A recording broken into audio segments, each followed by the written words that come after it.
Bonjour et bienvenue dans ce nouvel épisode du programme Apprendre autrement. Aujourd'hui, nous allons parler d'un sujet fondamental, la gestion des frustrations et des blocages face à l'échec scolaire.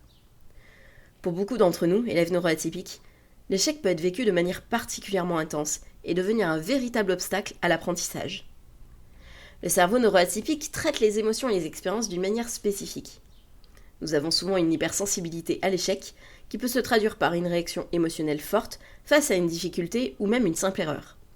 Cela peut venir d'expériences passées où nous avons été critiqués pour nos différences, d'une anxiété de performance ou encore d'une difficulté à relativiser une difficulté passagère.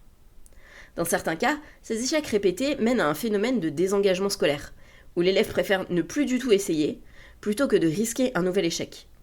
On parle alors de protection contre la frustration. Un élève qui vit mal l'échec peut adopter plusieurs comportements. Il peut se mettre en retrait, éviter les exercices, se dire nul en permanence ou refuser toute correction. A l'inverse, certains peuvent se braquer, entrer en opposition lorsqu'on leur fait remarquer une erreur. D'autres peuvent développer des stratégies d'évitement, rendre des devoirs incomplets, ne pas poser de questions en classe ou procrastiner jusqu'à l'oubli total d'une tâche. La première étape, face à ces phénomènes, c'est de changer la perception de l'erreur.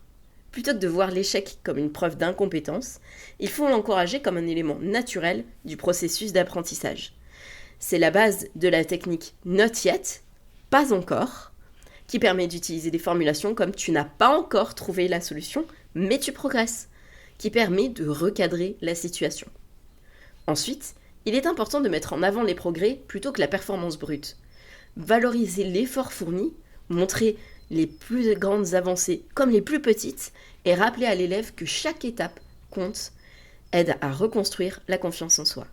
Enfin, proposer des stratégies alternatives, comme le travail en petits objectifs progressifs, l'utilisation de supports plus engageants, la mise en place d'un système de renforcement positif permet de contourner la peur de l'échec. En conclusion, les blocages face à l'échec ne sont pas une question de mauvaise volonté, c'est une difficulté réelle à gérer l'impact émotionnel de la frustration.